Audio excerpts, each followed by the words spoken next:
Salut à tous et bienvenue pour une nouvelle vidéo. Aujourd'hui, on va répondre à une question de Rafiki sur les forums Superphysique qui se demande l'intérêt ou non de faire un rappel, c'est-à-dire de faire un ou deux exercices différents de sa séance principale pour un muscle, si cela va l'aider à mieux progresser sur ses exercices principaux, si cela va lui permettre de prendre plus de muscles à terme, et sinon, quel est l'intérêt d'en faire?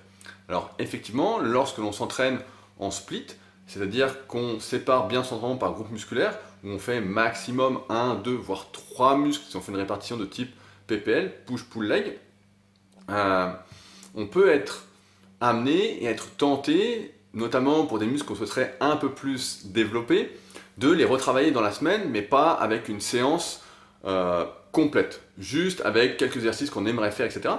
En théorie, ça a plusieurs avantages. Le premier, c'est de relancer la récupération. On sait qu'au bout d'un moment, notamment qu'on est confirmé, la récupération peut d'un coup se stopper. Et donc de faire comme une sorte de décrassage va permettre d'accélérer sa récupération. On peut également envisager ces rappels sous la forme de l'apprentissage moteur, dans le sens où on ferait des séries très très longues pour améliorer sa densité cardio-musculaire, son oxygénation, etc. Donc, afin de mieux récupérer et de créer de nouvelles connexions nerveuses, un nouveau chemin nerveux entre guillemets du cerveau, du système nerveux vers le muscle, afin que celui-ci soit mieux recruté lors de sa séance conventionnelle.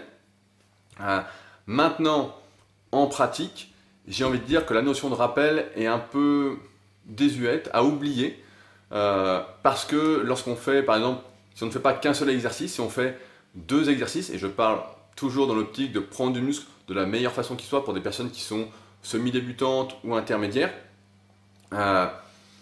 En fait, quand on fait plusieurs exercices, ça s'appelle une séance, notamment en fonction de certains muscles, notamment pour les muscles à angle. On en a déjà parlé dans une précédente vidéo, mais si on parle des pectoraux et qu'on fait deux exercices, on va toucher au moins deux angles, voire trois angles, notamment en fonction de comment s'insèrent nos muscles.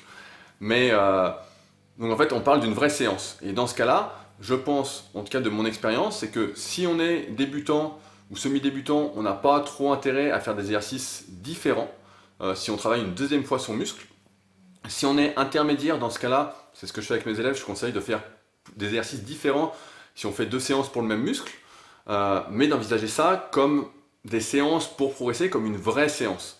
Faire juste un petit peu pour aider à récupérer, pourquoi pas, sans trop forcer, etc. Mais je pense que personne n'a envie de faire joujou, par exemple, si on fait du, je donne un exemple à la con, mais si on fait du curl incliné habituellement en série à 16 ou 18 kg, personne n'a envie de faire 3 séries de 20 à 8 kg par bras en tant que séance de rappel pour essayer d'améliorer sa récupération. Je pense qu'on a tout aussi bien à faire que à s'étirer un petit peu ou à faire des automassages pour relancer sa récupération. Je pense que ce sera plus productif.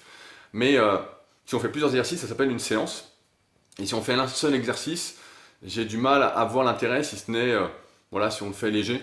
Mais sinon, je ne suis pas vraiment pour les rappels, je suis plutôt pour faire, si c'est vraiment le but de développer un muscle en particulier, de faire une deuxième vraie séance avec des exercices différents. Donc si vous êtes intermédiaire, si vous êtes débutant avec les mêmes exercices.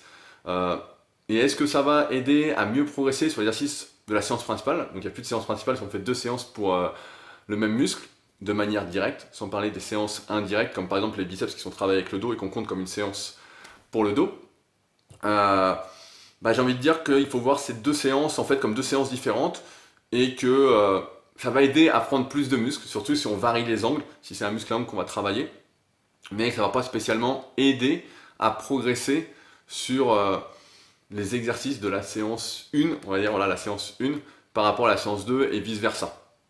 Après, à terme, effectivement, si on prend du muscle, et comme on sait que la masse musculaire est un potentiel de force, si on prend du muscle, on va avoir plus de potentiel de force et donc mieux progresser sur tous les exercices qu'on fait.